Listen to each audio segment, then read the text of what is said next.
까마득한 후배들과 함께하는 방송 무대. 송대관은 지금도 노래가 즐겁다.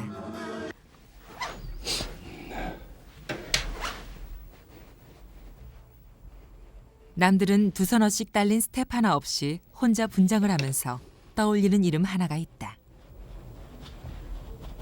우리 어머니가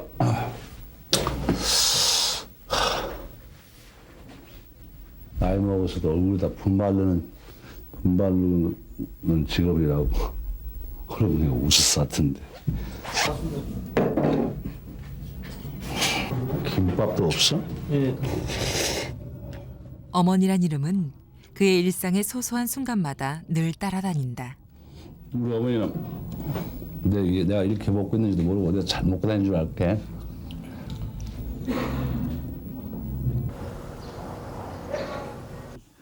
삼 번 예장동 남산밑, 4번 광화문. 자, 아시겠죠? 몇 번인지? 추천하신 분 김정민 씨. 19에 시집 와서 84살이 될 때까지 그 절반이 훨씬 넘는 세월. 재봉틀을 손에서 놓으신 일 없는 어머니. 지금쯤은 그 고단한 소리를 멈출 만도 하건만 다른 일엔 마음을 두지 않는다. 경로당은 안 되네. 안 가버려서 안 가고 이런 거 다 해놨다가 찾으면 팔고 그렇지.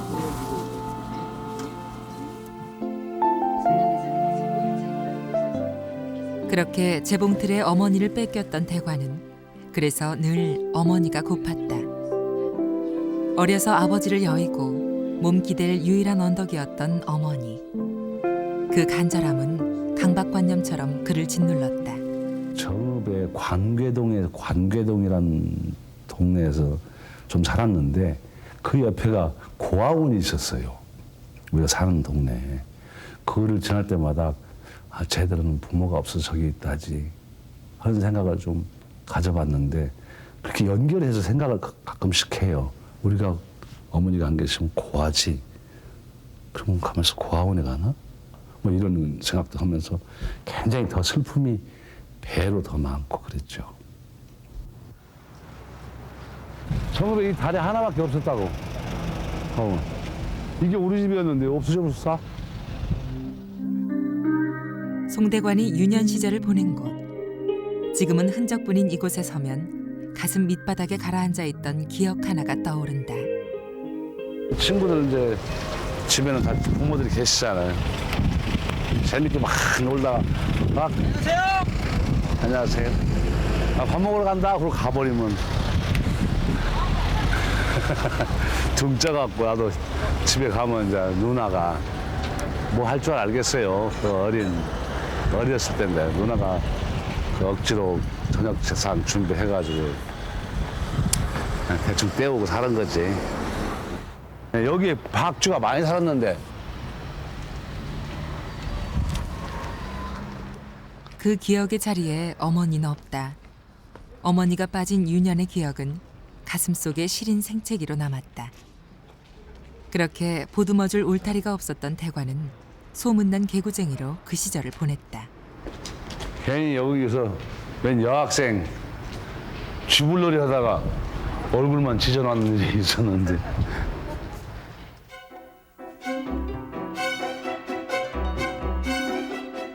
대관은 어머니가 일을 나간 동안 친구들과 노는 시간이 많았다. 그날 깡통으로 성에 안 찬 대관은 보란듯 버려진 자전거 타이어를 뜯었다. 그 위험한 발상은 집으로 돌아가려는 친구들을 붙잡고 싶은 마음에서 나왔다. 그런데 그만 조각 하나가 한 여자아이의 얼굴에 붙어버렸다.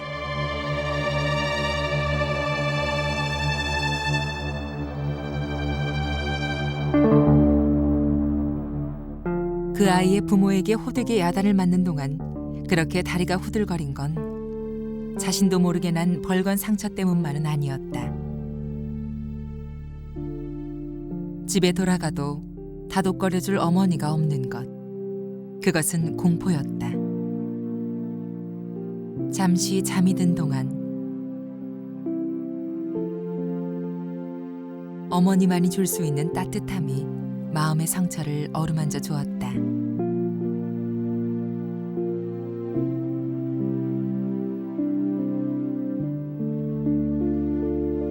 하지만 여전히 텅 비어 있는 방.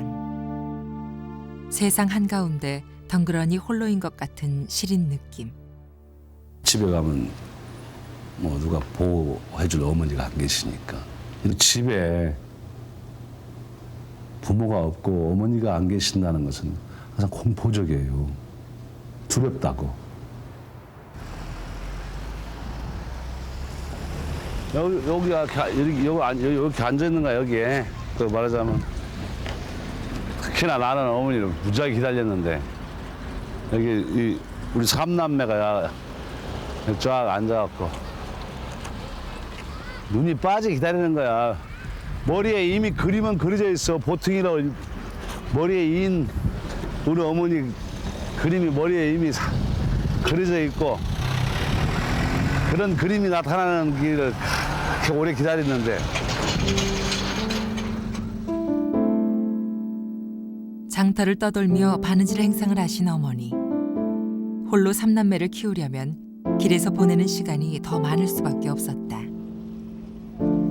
그 나이에 걸맞는 어리광보단 기다림에 더 익숙해져 있던 대관. 이틀, 3일 그렇게 며칠을 넘기는 때도 많았다.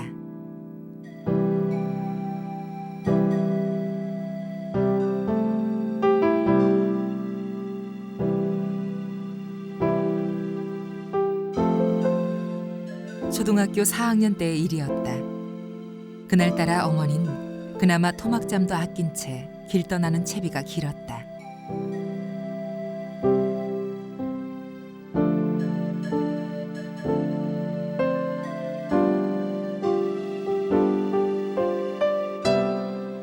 기약 없이 떠난 먼 길. 어머닌 친척이 살고 있는 추자도에서 비단을 팔 요량이었다. 장터에서보다 높은 값을 받을 수 있을 거란 말에 욕심을 냈다. 점점 커가는 자식들. 그만큼 늘어난 삶의 무게가 고단한 발걸음을 그렇게 더 멀리 향하게 했다.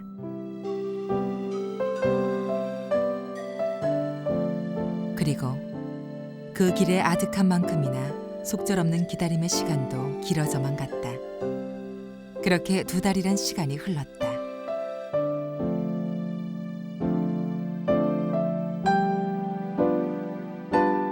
꼭 오늘만큼은 방에서 몸을 쉬던 어머니가 반겨 맞아줄 것만 같아 한 걸음에 내달린 하굣길. 하지만 뽀얗게 먼지가 앉기 시작한 재봉틀이 길어진 부재의 시간을 알려줄 뿐이었다. 그리고 감당하기 어려운 절망. 추자도에서 풍랑을 만나가지고 어머니가 돌아가셨다고 그런 비보를 들었어요. 배가 뒤집혀서 돌아가셨다는 거예요. 그 누나는 약간 철이 들어서 그런지 계속 눈물을 흘리면서 죽었다고 했었고 울으니까 이건 우리는 어머니가 안 계시면 우리는 고하잖아요. 장 맞아서 못 나오는데 어떻게 와. 내가 얼마나 울었다고. 그때는 전화가 있어 무엇이 있어? 그러니까 잠잘 때는 있고 먹고 잘 때는 이제 시동상네 집에서 하지만 뭐 장맞은데 무슨 예주로 오냐고.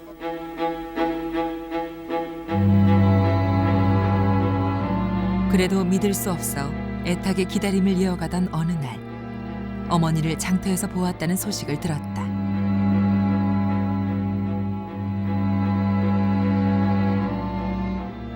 어머니는 비단값으로 받은 미역이며 젓갈을 한 푼이라도 더 받고 팔기 위해 장터에 머무르고 있었다. 집으로 바로 돌아오지 못한 건 그 이유였다.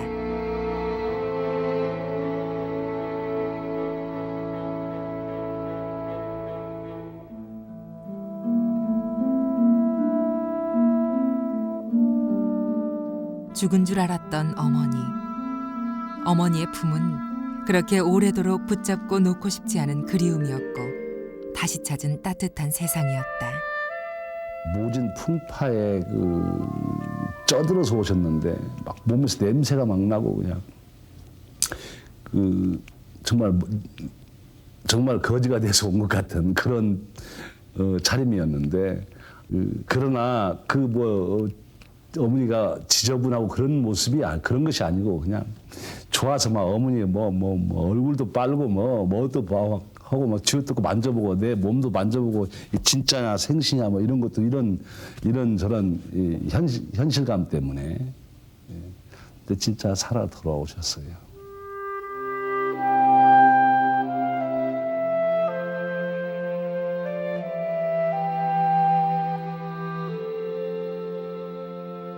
그 후 대관에겐 새로운 버릇이 생겼다. 어머니가 어디 계신지 꼭 확인해야만 안심이 됐다. 잠시라도 눈을 떼면 이름도 방향도 모를 또 다른 먼 곳으로 영영 사라질 것만 같았다.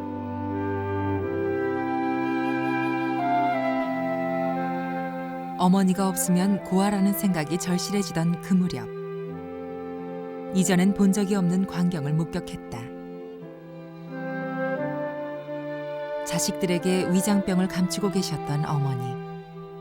그 하얗고 독한 소다의 존재는 대관의 가슴을 까맣게 타들어가게 했다. 우리 어머니가 소화가 안 되는데 위장병이 심한데 이거 뭐 좋은 약 없어요? 이렇게 물어봤대. 내가 물어봐요. 그러면 장기 두다가 그거 장이야 군이야 이렇게 하면서 저기 담 밑에 담장 밑에 가면 그 똥풀이니라 그거 갖다가 뜯다가 대려 먹이면 낫는다.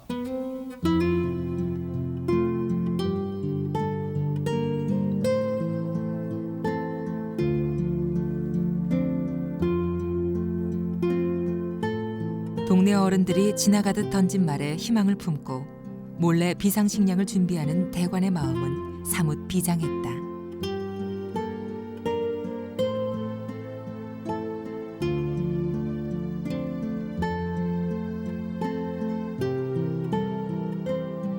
어른들은 효자라고 칭찬했지만 그런 소리를 듣고 싶어서가 아니었다.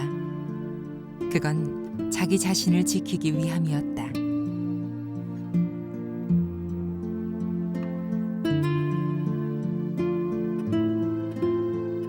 어머니라는 울타리를 잃지 않기 위해 자신이 먼저 어머니의 울타리가 되어야 했다.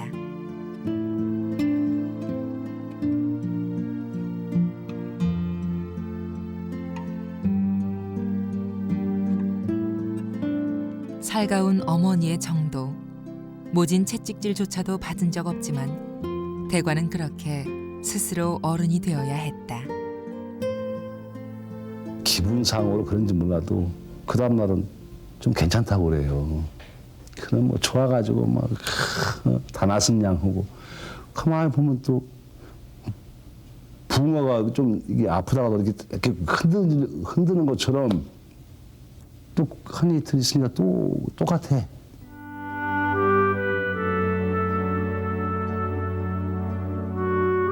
어린 아들을 노심초사하게 한 어머니의 병도, 지독한 그리움을 먼저 배우게 한 오랜 부재도 모두 다 재봉틀 때문이었다. 하지만 재봉틀은 남들이 부러워하던 어머니의 혼수품이었다.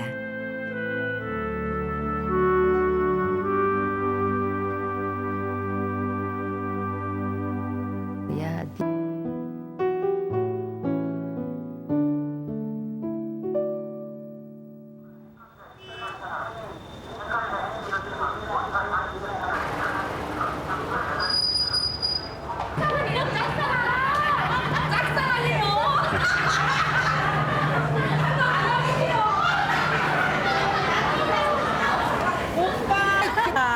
그러셨네요. 아 예. 네, 시상이나 아이고 반갑소이. 예, 안녕하세요. 네, 여기까지 오시네. 아, 아이고, 뭐. 내가 보라 있어. 충전이 씨 오신다고. 그래. 아니 기다고 있어 나는 아니다 했어 내가 진짜로 기구만 귀여. 귀여워. 진짜 귀여운 게 내가 딱 본 게. 아니, 성대한 씨 오신다. 그래요? 장터 사람들은 송대관을 스스럼 없이 반긴다. 친근한 고향의 느낌 그대로다. 아, 예, 아유, 반갑습니다. 어머니의 흔적을 찾아 송대관이 찾아온 곳. 포목집 어디지요? 포목. 고목김이 요 속으로 들어가요 아, 요 이곳에서 어머니는 젊은 시절을 보냈다. 하지만 흘러간 세월만큼 이곳의 풍경도 많이 변했다. 어머니가 옛날에 이렇게 여기서 포목을 했거든요. 그래서 어머니가? 예. 어디? 나 어렸을 때 분명히 초등학교 다닐 때 그 내가 여기서 제일 오래된 사람인데. 그때는 5일장 여기서 하고 그다음에 이제 내가 여장으로 가고 그 고창 뭐 고창 김제 해군구장 보고 돌 때. 신태인 보고 예, 예. 보고 그거 오셨어요. 엄청 그때. 다나 그렇게 장으로 돈 사람이요. 그래요? 내가 57년 있어 여기서.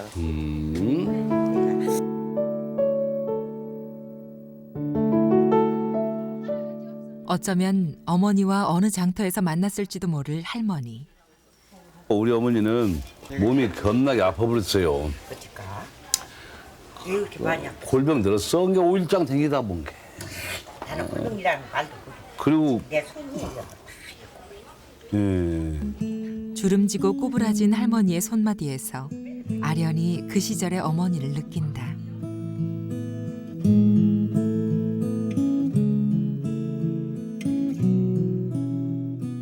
이른 새벽, 연기가 피어오르는 불빛. 그 불빛과 함께 보따리를 든 장돌뱅이가 시골의 5일장을 연다.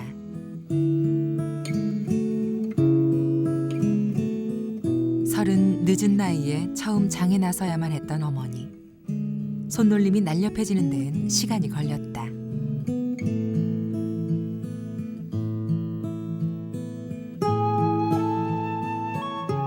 다리 한 번 편히 뻗을 수 없는 고단한 자세로 몇 날 며칠의 피로를 견뎌야 했던 나날.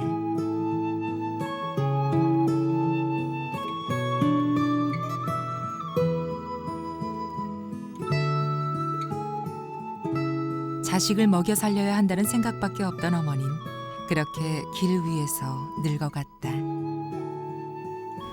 그러고 아파서 못 봤어. 그리고 생년 그런 걸 안 해보고 살다가 갑자기 그걸 하는 게 죽지 사지 못해서 그런 거 하죠. 누가 날 하나 도와주고 힘이 도와주는 것도 없고.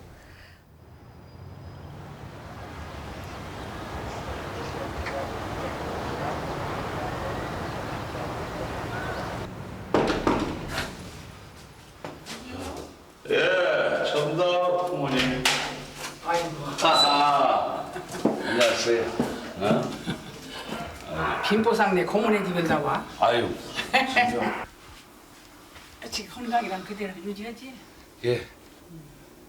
더 젊어졌어. 아이 부모님. 그래 아니요. 그래 아니요. 아, 우리 어머니는 바싹 늙으셨는데. 어머나.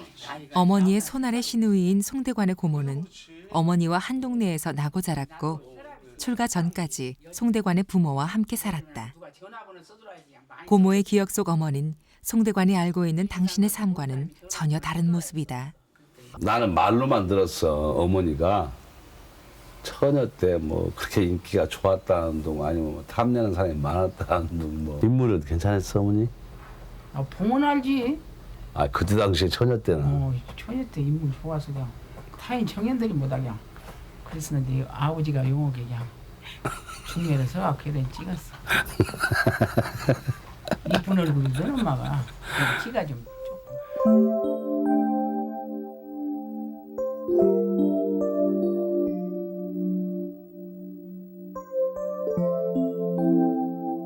태인 최고의 부잣집 외동딸이었던 어머니. 금지오겹 귀하게만 자란 어머닌 남의 집에 들어가 사는 게 싫어서 시집 가는 걸 달가워하지 않았다.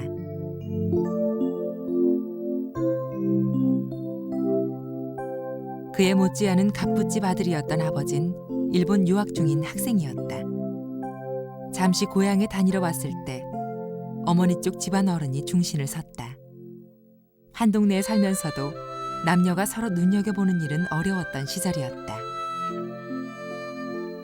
저 그 남자 시방 저 마룽에 와서 앉았다. 한번 봐라. 그러면서 근데 새암이 이렇게 물 뜨다 먹는 새암이 그 집에 우려고 같이 먹었는데 내가 이렇게 들여다본 게 그거가 검은 양복 입고 앉았대 마룽우가. 그래서 한 번 봤어요. 한 번 봤다고. 보시니까 아, 인물이야 미남이지 뭐. 22살의 총각 송혜정과 19의 처녀 국갑술. 꽃다운 나이의 만남이었다. 어머니와 선을 본 후 아버진 유학 생활을 접었고 어머니도 시집가지 않겠다는 고집을 꺾었다.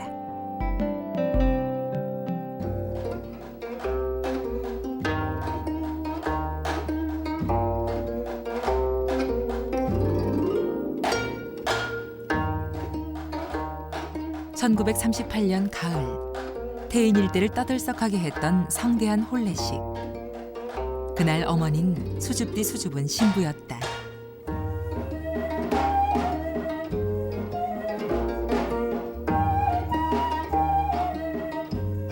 예쁘고 얌전한 규수였던 어머니. 온통 고운 빛깔이었던 그날처럼 어머니 삶의 행로도 그럴 것만 같았다.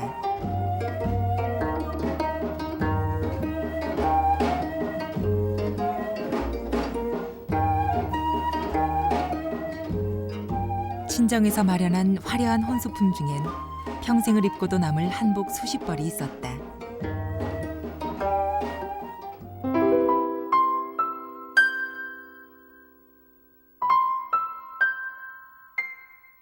그리고 그 품목 가운데는 당시로선 아주 귀한 재봉틀도 있었다.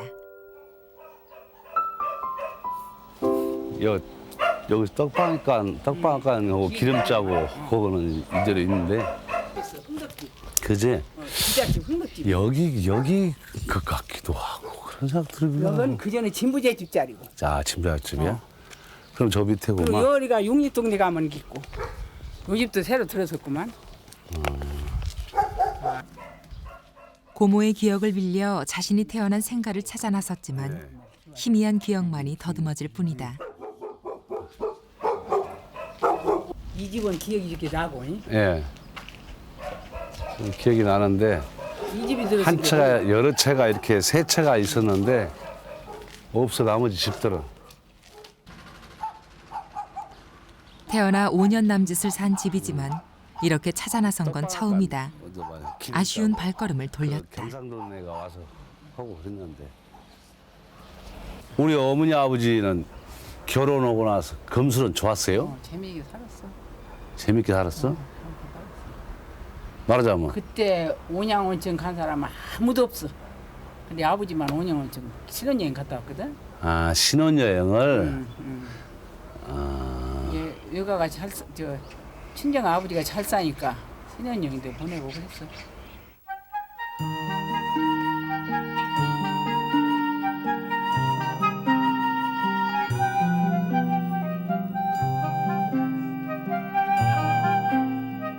(1930년대) 말 신혼여행은 대단한 호사였던 시절이었다.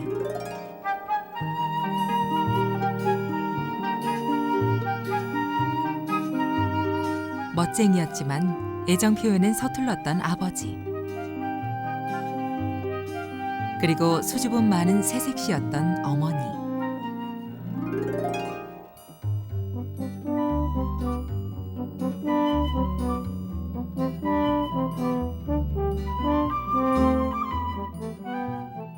(5일간의) 짧은 시간이었지만 어머니에겐 평생 꺼내 추억하고픈 일생에서 가장 행복한 순간이기도 했다.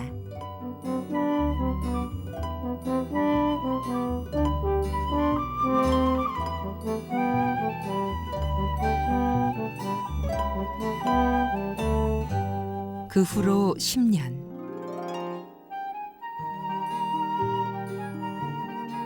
어머니와 아버지의 결혼 생활은 두 분의 정겨운 모습만큼이나 아름답고 여유가 넘쳤다. 어린 대관의 눈에 그때만큼 빛났던 어머니의 얼굴은 다신 없었다. 우리 어머니 참 이뻤거든요. 우리 학교에 가끔씩 그 학부모들이 이렇게 올 수 있을 때 한복 저고리 의아래 입고 오시면 그렇게 아름다울 수가 없었어요. 천사가 됐었어요. 너무 멋있었어. 그래서 앞에서 내가 껑충껑충 뛰면서 걷는 것도 아니고 뛰는 것도 아니고 착착착 이렇게 막 반은 말이지 토끼띠처럼 이렇게 뛰어가서 좋아가지고 마치 꼭 애들아 비켜라 상감 지나가신다 이런 동작에 어떤 그런 즐거움으로 예, 우리 어머니를 같이 나들이가 있다는 그런 마음으로 다녔어요 나는. 이게 우리 어머니 집인데 많이 바뀌어 버렸네 다.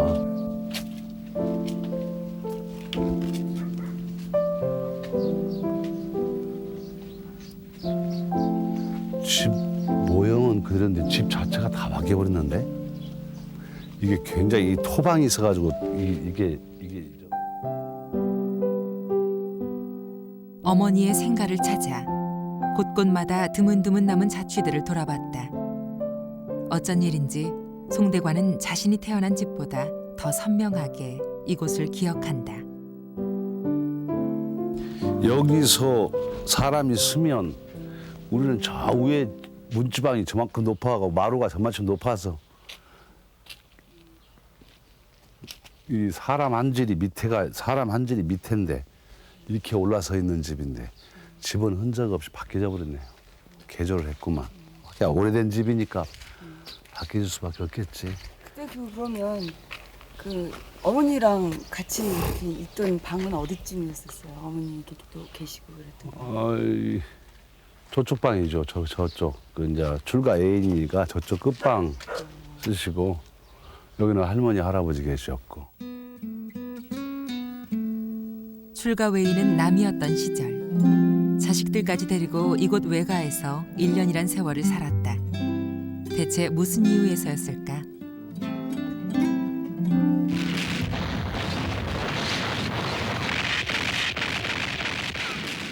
그 모든 것은 6.25 전쟁에서 비롯됐다.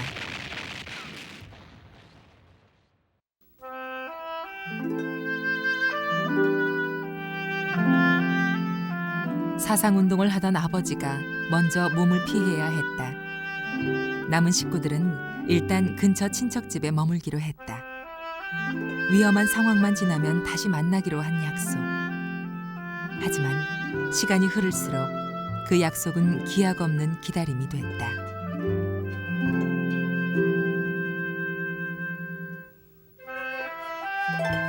언젠가부턴 아침마다 깨끗이 접어놓은 아버지의 옷가지를 만지며 그리움을 달래던 어머니.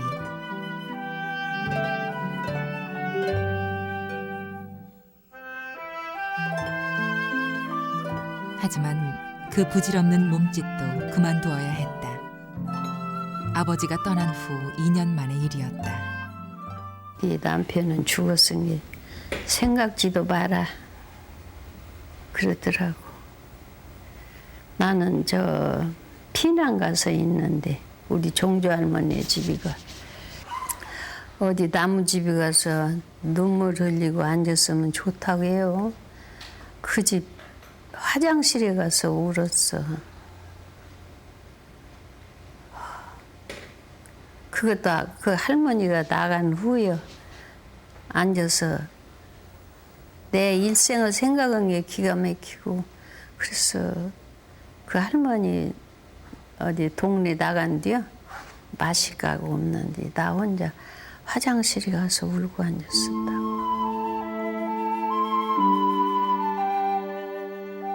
하지만 눈물만 흘리고 있을 순 없었다. 호사스런 혼수품이던 재봉틀을 과감히 꺼내들었다.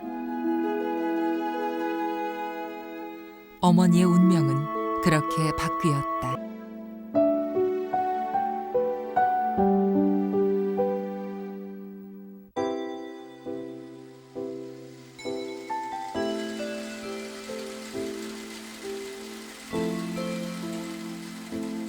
조용한 밤을 가르는 규칙적인 소음.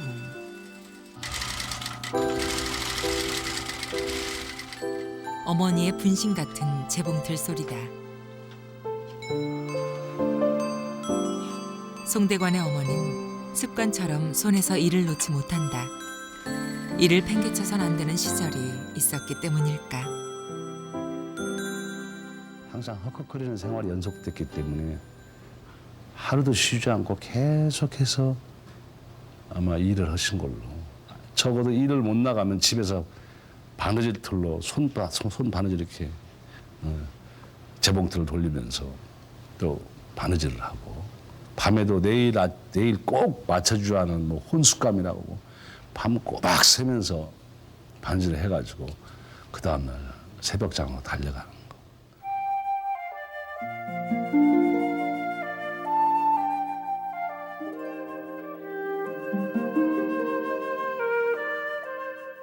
유년 시절 대관의 기억 속엔 가물거리는 풍경 하나가 있다. 늦은 밤 스르르 잠이 들었다가 잠결에 눈을 떠보면 아직 희미하게 불빛이 흔들리는 방에서 어머니는 무언가 일을 하고 있었다.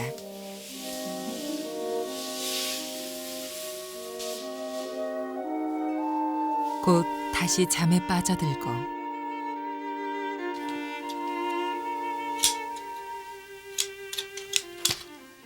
이번에도 펼쳐지는 비슷한 풍경. 어머니는 행상 나갈 채비를 하는 것이었다.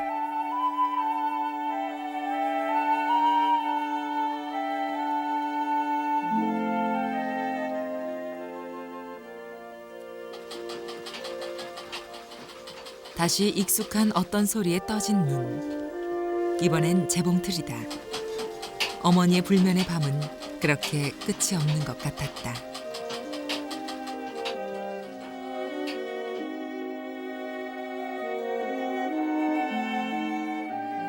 어느새 밝아온 새벽. 하지만 잠든 적이 없는 듯한 어머니는 이미 없었다. 그렇게 지독하게 일에만 매달린 어머니의 몸이 성할 리 없었다. 그 시간에 막 사이렌 불면은 가야 해요. 미리 세수하고 준비 다 해갖고 나가서 그 겨울에 눈보라치고 할 때 그 추러국에 타고 다닐 때 얼마나 춥겠어 새벽에. 너무 처매 끝에 앉아서 처음에는 포목장사 할 때 그 습기가 올라와갖고 그 망아리가 되었어. 우리 어머니 이 엉덩이에 큰 혹이 나가지고 정말 그 과장되면 막 과장되게 얘기하면 막 수박 많은 이 혹이 들어앉아가지고 그걸 키웠어요. 병원을 못 가고.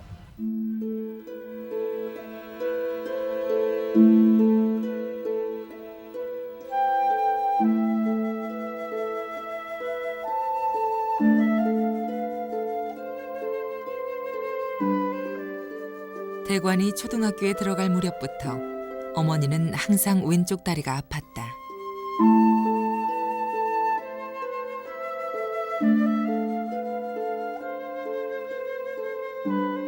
부엌 바닥에 앉을 때면 그 다리만 쭉 편 불편한 자세였다.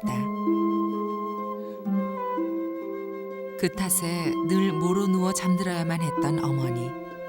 그 고단한 잠자리는 10년간이나 계속됐다. 어머닌 다리 주무르란 소리를 입에 달고 사셨지만 대관은 그 일이 귀찮고 지겨웠다.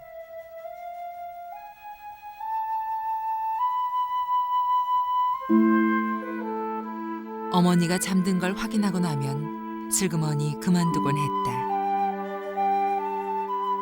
다리의 고통이 엉덩이의 종양 탓인 줄 안 것은 이미 시간이 너무 많이 흘렀을 때였다. 수업 시간에 갑자기 송대관이 급한 상황이라고 어머니가 병원 이동하시니까 병원으로 가보라고.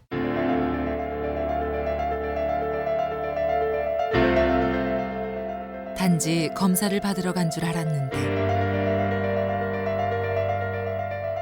순간 대관은 숨이 멎는 것 같았다. 너무나 길게만 느껴지던 그 순간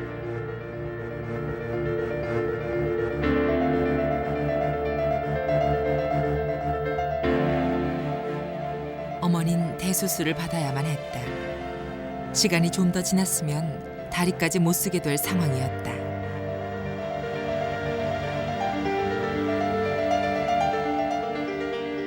어머닌 지독한 일꾼으로 살면서 자신의 몸은 돌볼 새가 없었다. 그것이 아들 대관에겐 회한이 되었다. 엉덩이 쪽에 이렇게 보니까 마치 무너져 버린 엉덩이가 사람이 없는 것 같은 그럴 거 아니에요. 구멍이 뻥 났을 거니까. 그런 걸 보면서 또 앞으로는 걷지도 못할 수 있다고.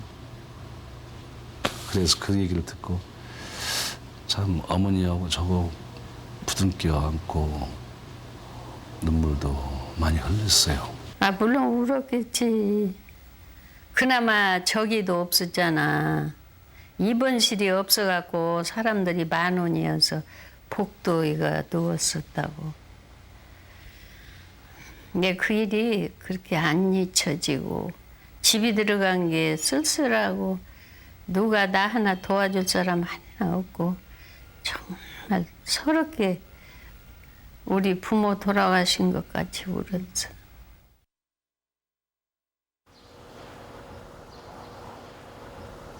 싹 없어졌네? 못 살았어? 소보다 뒀어. 안 돼, 짬내 나. 여기 있어. 그게 짬했어. 이제 녹여 내리는 게 많이 줄었네. 응? 아니 아침이 짜버렸지. 하루에 2번씩 빼거든. 아, 하루에 2번씩 빼? 이제 안 아파, 여기는? 에 여기가 안 아파. 여기는 호수 찔러나. 갑시다, 늦었네.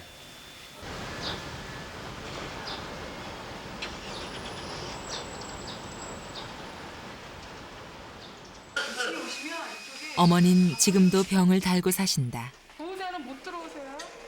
보호자는 나가 계세요. 가슴께에 생긴 담석 때문이다. 돌멩이만 빼내면 끝나는 것이 아니다. 남은 찌꺼기는 구멍을 뚫고 호수로 연결해 녹여내린다. 수술대에 오르는 긴장한 표정의 늙은 어머니를 보는 건 괴로운 일이다.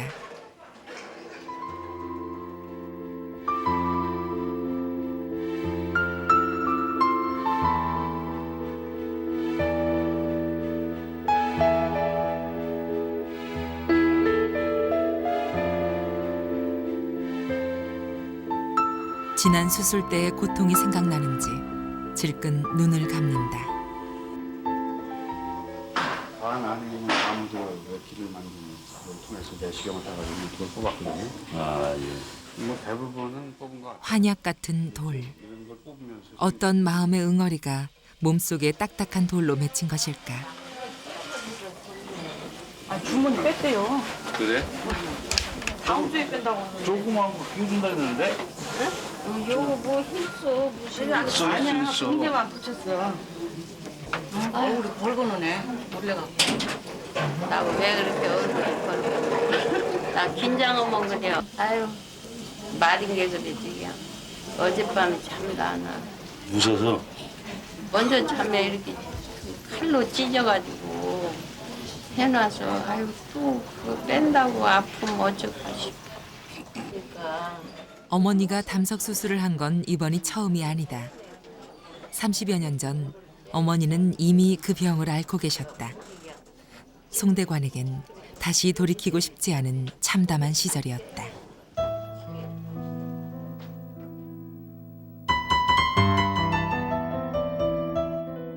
서울의 한 달동네에 살 때의 일이었다.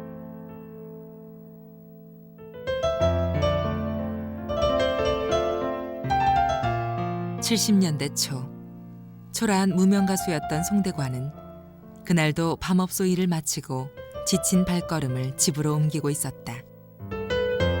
성공보단 돈 몇 푼이 더 아쉬웠던 그때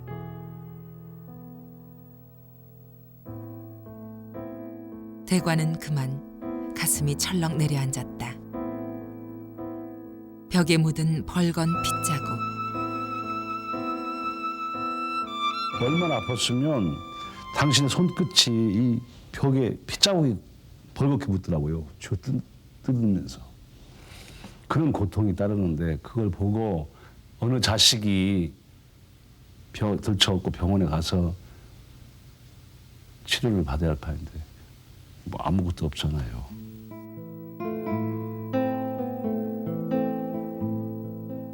그저 괴롭고 답답할 뿐이었다. 아픈 어머니 앞에서 너무도 무기력한 자신.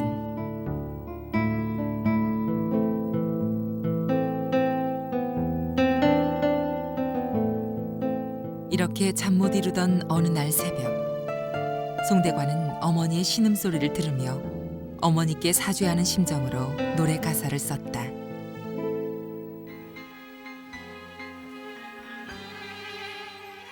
그리고 그 노래는 송대관의 데뷔작이자 첫 히트곡이 됐다. 세월이 아니겠지요 당신의 슬픔을 괴롭다 하지 말고 서럽다 울지들 마 세월이 흐르며 사랑의 소금도 잊어버린다. 어머니 세월이 약입니다. 가사를 쓴 것이요. 가사가 아니라 그냥 막연하게 나의 고통을 어머니와 나와의 관계를 세월이 약이겠죠. 당신의 슬픔을 괴롭다 하지 말고 서럽다 울지를 말하는 세월이 흐르면 상처의 아픔도 잊어버린다. 이 슬픔 모두가 다 세월이 약이겠죠라는. 그래서 어떻게 보면 내가 노래를 부른 것도 우리 어머니가 주는 어떤 그 여러 가지 영향을 많이 주지 않았는가 이런 생각을 해봐요. 송대관의 노래 인생. 그 시작엔 이렇게 어머니가 있었다. 송대관 인생의 전부인 노래. 어머니는 그 노래를 채우는 알맹이였다. 하지만 지금도 병으로 고생하는 어머니. 대관의 마음은 늘 좌불안석이다. 유독 우리 어머니만 저렇게 그렇게 고통을 받아야 하나. 그래도 제일 믿는 건 어머니밖에 없는데 왜 이렇게 어머니를 뺏어가려고 온가. 이 모든 건 재봉틀 때문이었다.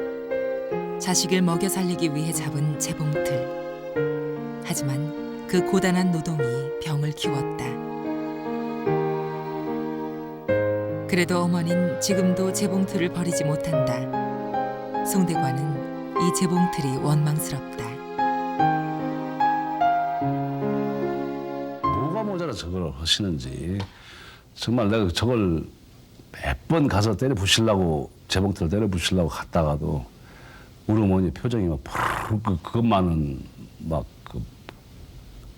안 내놓으시려고 하는. 재봉틀은 벗어날 수 없는 가난이란 현실이었다.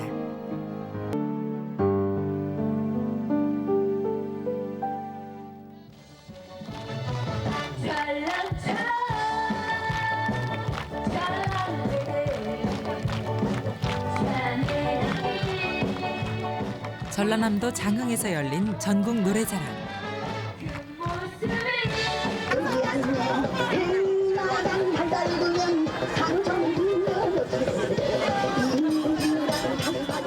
연예인이란 선입견에 거리를 둘 법도 한데 사람들은 가수 송대관을 스스럼 없이 반긴다.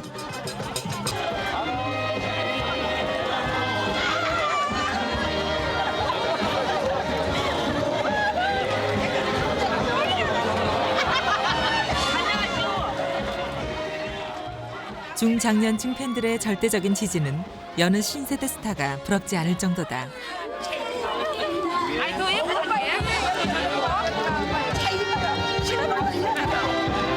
늙은이 나는 100살 먹었어. 100살 먹었어요? 아니 이거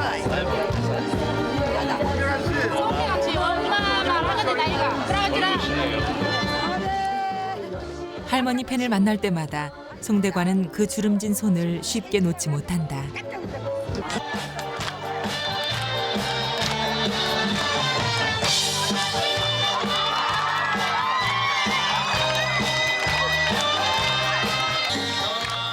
송대관에게 이런 무대가 소중한 건 자신의 노래로 잠시나마 노인들이 세월의 주름을 펼 수 있다고 믿기 때문이다.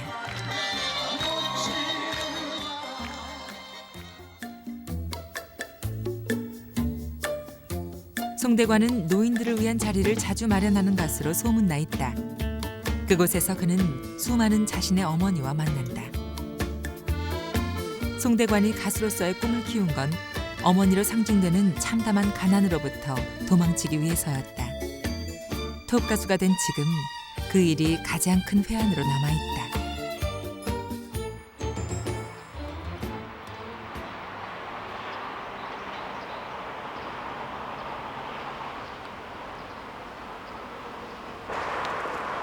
고등학교 시절 자주 오르던 공원.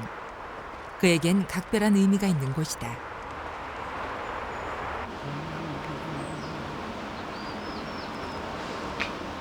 와!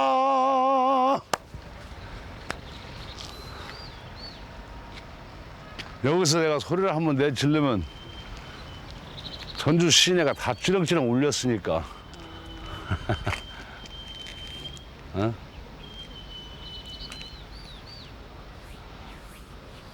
지금은 소리 지르면 미쳤다고 그러겠지만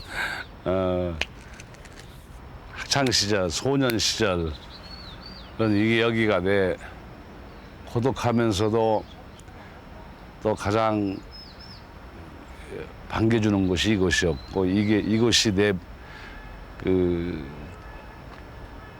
노래의 꿈을 키웠던 무대예요.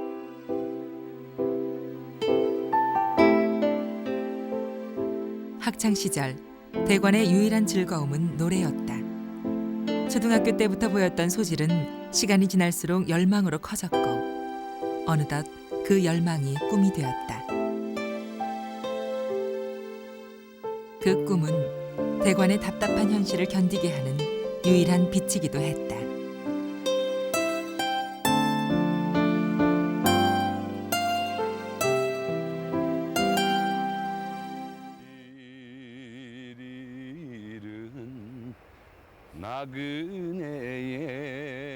지금은 노래로 다른 사람을 위로해주지만 그 당시 노래로 달래고자 한 건 자기 자신이었다. 항구 잃은 연락선에 어머니 곁에만 있으면 힘들어하시는 어머니를 마냥 들여다만 보고 있으면 어떻게 살겠어요.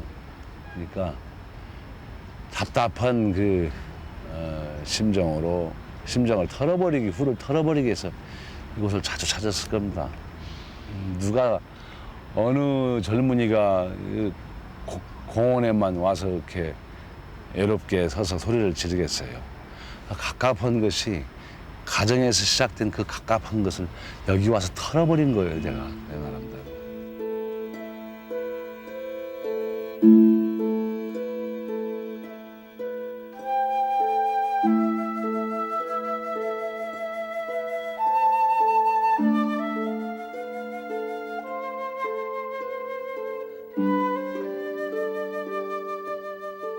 쉴 틈 없이 손발을 놀려야 겨우 살 수 있던 그때 어머니에겐 자식을 굶기지 않는 것이 급선무였다. 자식의 일상적인 생활이나 고민 같은 건 돌볼 틈도 그럴 여유도 없었다.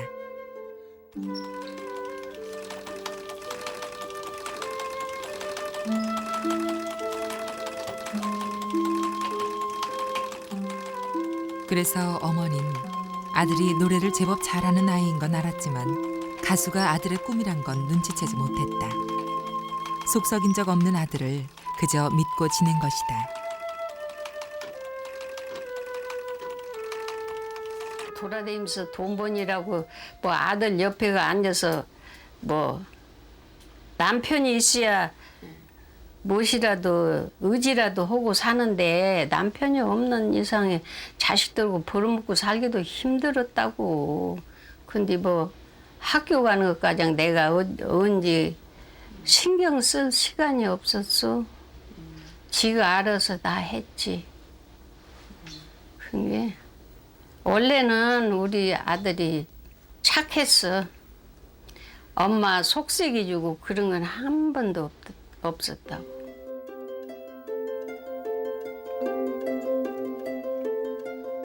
가수가 되겠다는 꿈을 키우며 고등학교를 졸업한 대관. 이미 전주방송국의 전속 가수로 뽑힌 뒤라 그 꿈은 한 발짝 가까워진 것 같았다.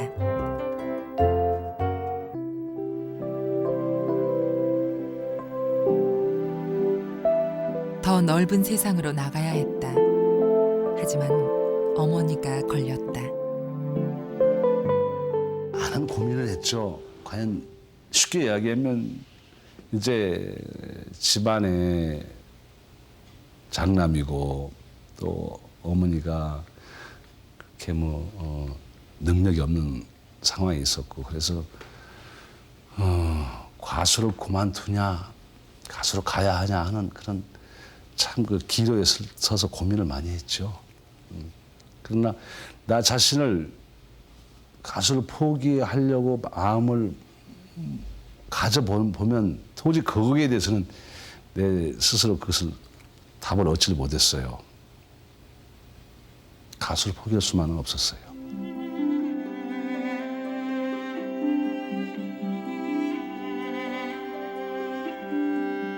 긴 고민 끝에 대관은 결론을 내렸다. 가수로 성공하는 길만이 어머니를 가난에서 벗어나게 하는 탈출구라고 스스로를 위로했다. 어머니가 행상을 떠난 어느 날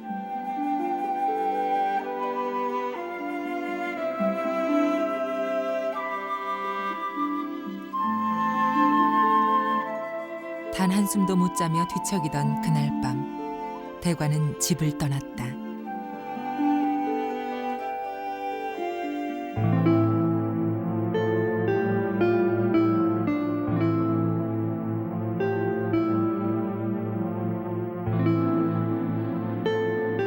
(1966년) 늦은 여름날 새벽 무임승차로 서울에 도착한 송대관.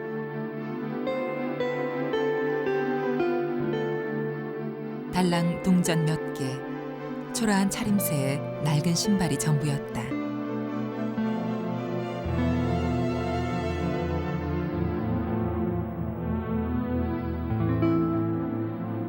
당장 어디로 가야 할지 몰랐지만 자신의 꿈을 쫓아온 길, 어머니를 믿었기에 갈 수 있는 길이었다.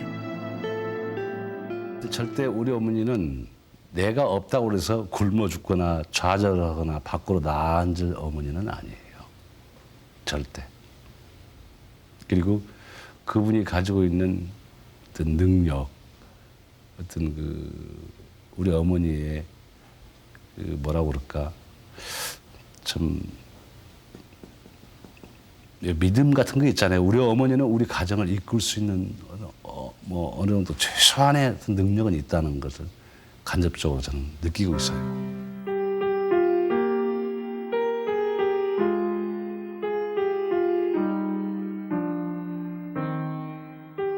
떠나던 날 밤 대관이 남긴 건 쌀 한 가마니와 성공해서 돌아오겠다는 한 장의 쪽지.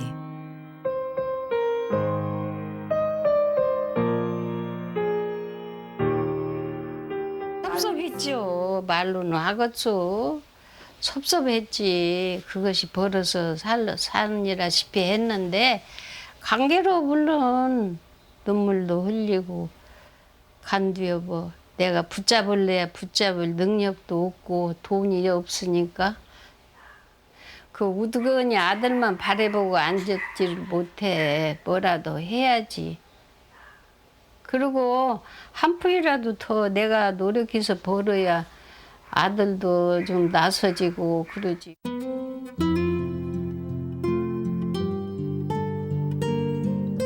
송대관은 어머니의 말없는 기대를 그렇게 저버렸다. 성공할 때까지 어머니가 조금 더 버틸 수 있을 거라고 믿고 싶었다. 하지만 그 성공은 생각처럼 빨리 찾아오지 않았다.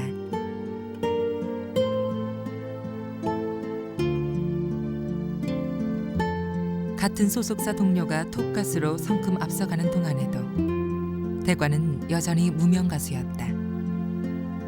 마음이 초조해질수록 어머니가 자꾸만 밟혔다. 무작정 상경한 후 1년 만에 어머니를 찾아갔다. 내가 말리고 한다고 듣지도 않아.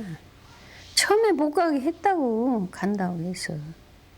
너 가면 어떻게 하냐. 가지 말고 그냥 여기서 살자고 그랬더니 그도 간대.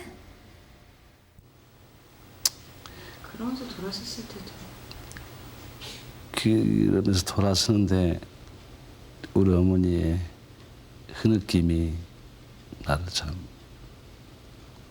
고통으로 몰아넣지요.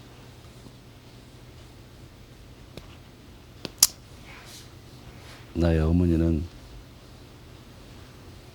자식하고 같이 사는 게 소망이었을 텐데 나는 그러질 못했어요.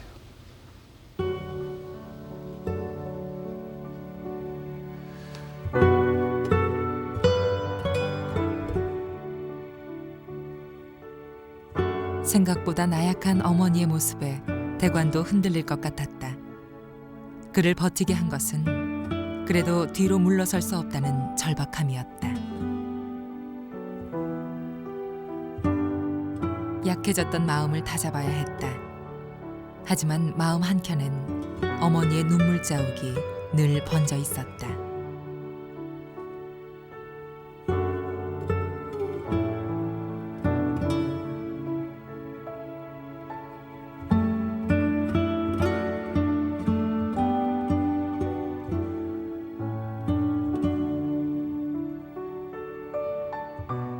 다시 2년이란 세월이 흘렀다. 상경한 지 3년이 넘었지만 앨범 한 장 내지 못하고 지방의 극장을 전전하던 어느 날 밤늦은 시각이었다.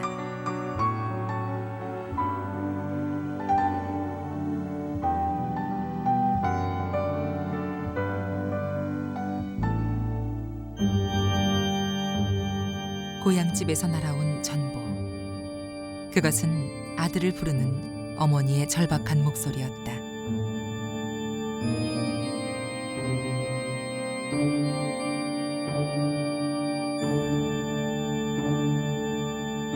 한달음에 달려간 집.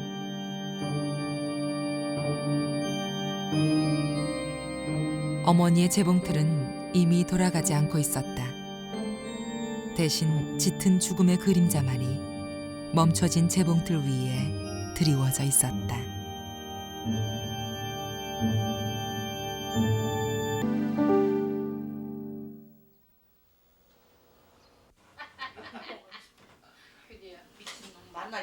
오랜만에 어머니와 삼남매가 한자리에 모였다. 비단 피워놓고 뒤에다가 이제 뭐 그 저고리 같은 거 이제 맨들은 것도 걸어놓잖아. 걸어놓고 이렇게 딱 앉았는데 우리 어머니는 그 포목하고 얼굴이 잘 맞아.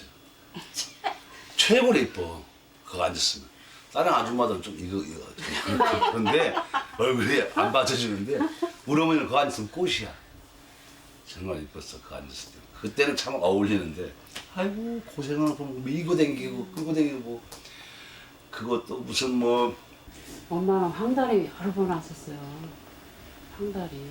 그래가지고 흑달로 와서 흑달에서 그때 이제 그게 말하자면 수축기 하면 이제 아주 중한 중병이었어. 그때 연기는 황달이 흑달 되면 죽어. 네. 근데 얼굴이 새카니 했었어 어머니가. 그 어떤 사람도 보니 30여 년 전 홀로 죽을 고비를 넘겼던 그때를 담담하게 이야기하는 어머니.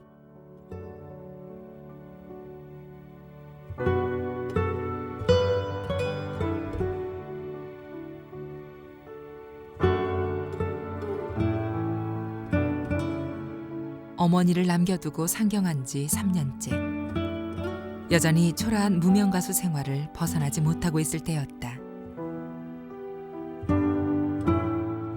어느 날 지방의 밤업소 일을 마치고 집으로 향하던 길.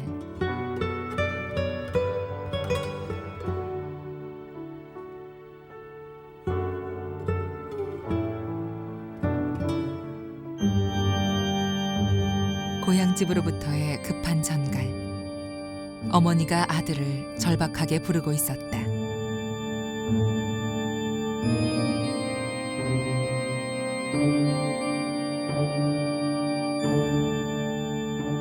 지체 없이 달려간 대관.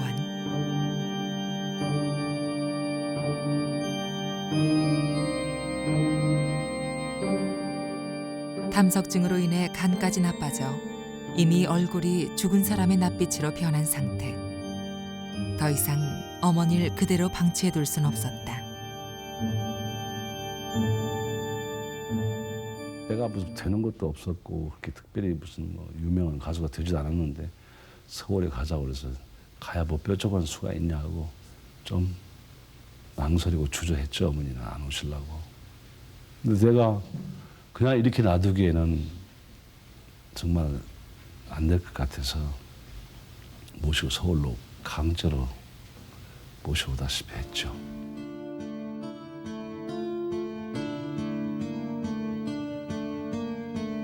막상 단칸방에 모셔오긴 했지만 병든 어머니를 돌볼 경제적인 능력도 정신적인 여유도 없었다. 우선 만년 무명이란 꼬리표부터 떼어야만 했다. 집에다 어머니 놔두고 밖에 나가서 다니는 것도 나도 반 미친놈이죠. 정신은 집에 가 있고 몸만 허우적거리면서 다니는 거죠. 그러던 어느 날 어머니 그렇게 고통스러워하고 막 그런 상황에서 해뜰 날이라는 어떤 구상이 떠오르면서 그 가사를 옮겨 적어가지고 그 노래를 발표하자마자 세상이 온통 다 뒤집어졌어요.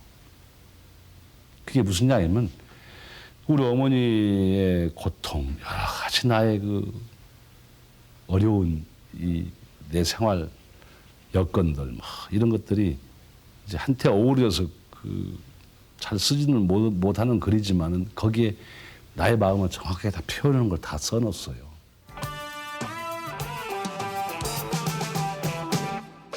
누굴 안고 왔단다 내가 왔단다 슬픔도 괴로움도 모두 비껴라 안 되는 일 없단다 노력하면은 쨍하고 돌아온단다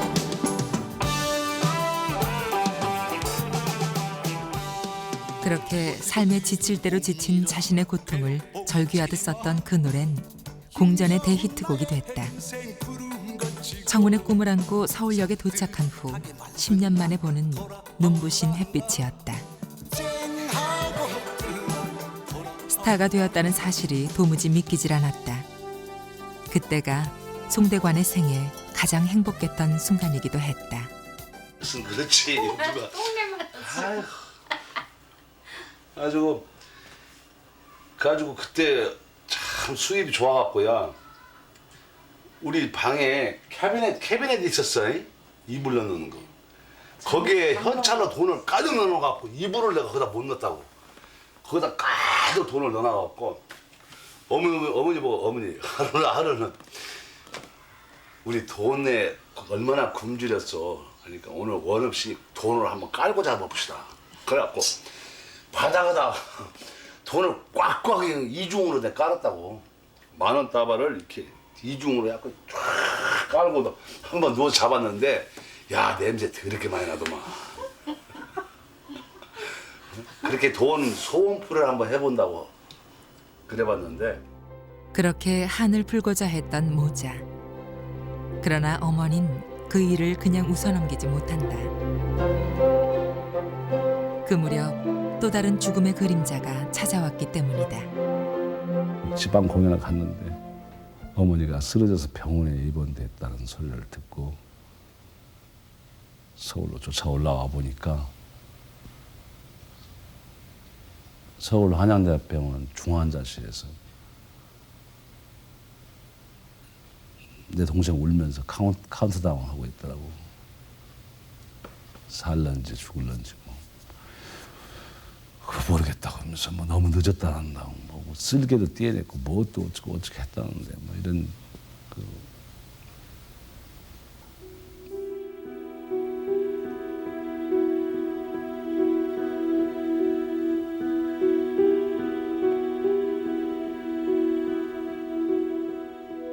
해뜰 날로 인생의 화려한 전환점에 올라선 순간 어머닌 온몸이 만신창이가 된 채 쓰러져 버렸다. 꿈을 쫓아 내달리는 동안 소리 없이 무너져 가고 있었던 어머니. 어머니의 삶을 말해주는 손. 문득 대관은 어머니가 평생 호사 한 번 부리고 산 적이 없었다는 생각이 들었다.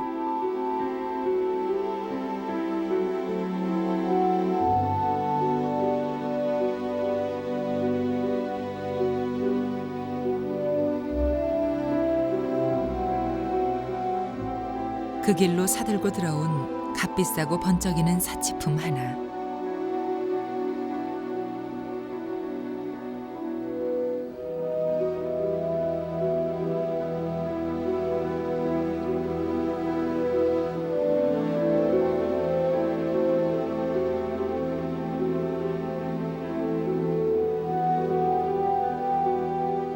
그건 송대관이 어머니에게 건네는 가슴 저린 사죄의 몸짓이었다.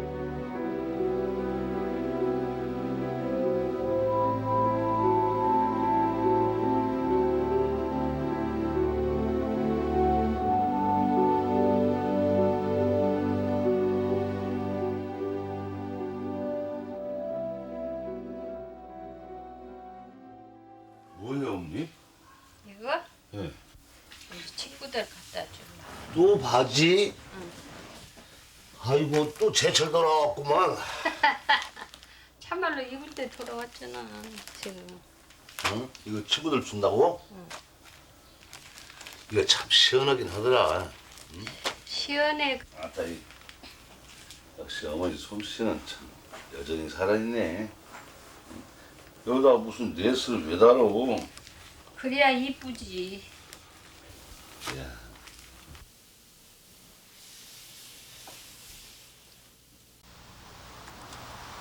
어머니가 아들과 함께 화사한 차림으로 나들이를 한다. 고향 친구들 간의 친목계 모임이다. 안녕하세요.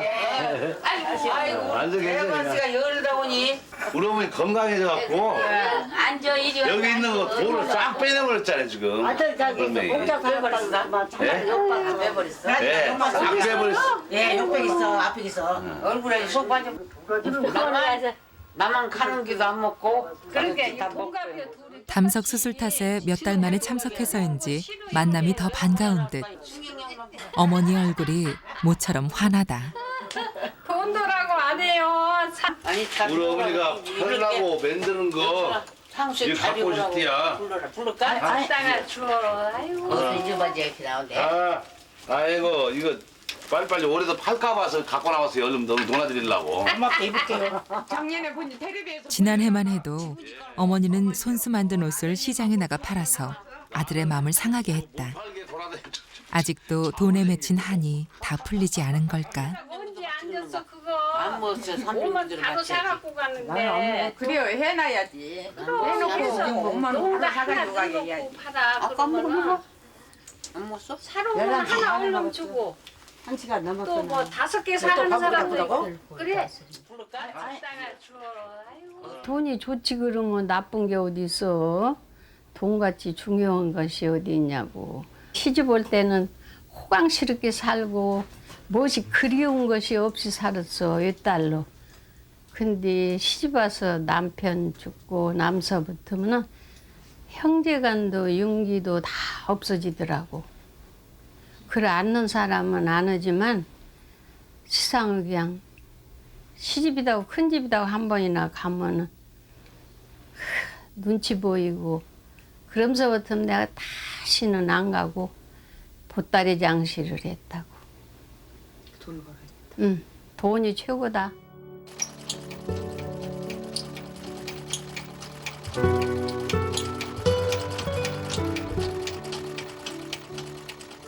그래서 어머니는 지금도 재봉틀을 돌린다. 이제 아들이 생활비를 넉넉히 주는데도 그 일을 선뜻 그만두지 못한다. 당신이 돈을 벌어야 살 수 있다는 생각. 그 절박함이 습관처럼 남은 것이다.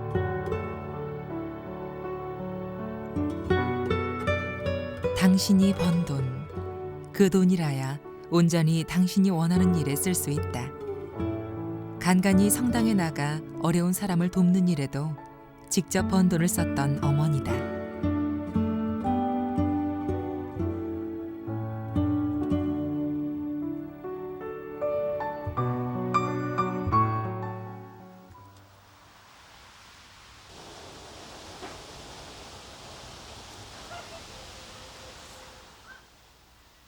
어머니랑 이렇게 나들이 나와본 지가 얼마만이야. 이거 뭐 참 오래간만이네. 10년이 아니야. 그만큼 바쁘게 사는 것이요.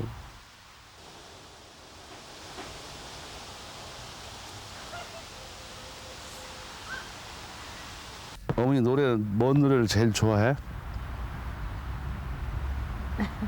뭐 내가 다 좋아하지. 그래도 해뜰 날을 제일 좋아해. 해뜰 날을 좋아한다 어머니가. 쨍하고 해뜰 날 돌아온단다. 뛰고 뛰고 뛰는 몸이라 괴롭지만 아이고 내 사실은 그동안에 우리 어머니 수술할 때마다 과연 잘 살 수 있을까, 살아나올 수 있을까 그런 걱정이 참 많았는데 어쨌든 지금까지 이렇게 잘 살아줘서 고맙습니다. 응? 내가 미안하지.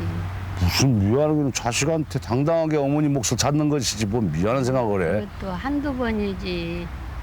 수술을 몇 번을 했어.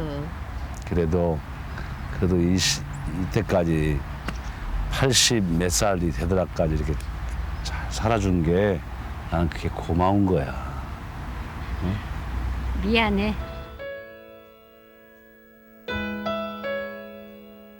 평생을 자식을 위해 살았으면서도 미안하다고 말하는 어머니. 아들 송대관도 이제 그런 마음을 조금이나마 헤아릴 나이가 됐다. 어머니, 어느새 내가 노래 시작한 지 벌써 30 몇 년 그 세월 동안 영광만큼 눈물도 겁나게 많았어. 그런데 어머니, 그거 알아? 내가 그렇게 노래할 수 있었던 이유가 바로 우리 어머니란 거 말이오. 평생을 멈추지 않았던 그 재봉틀 소리, 그 재봉틀 그 소리 때문일 거야. 어머니 이제와 말 바꾼다고 뭐라고 하지 마세요. 내 욕심 차린다고 나무라지도 마시고요. 이제 그저 그 재봉틀 소리 오래오래 듣게만 해주십시오.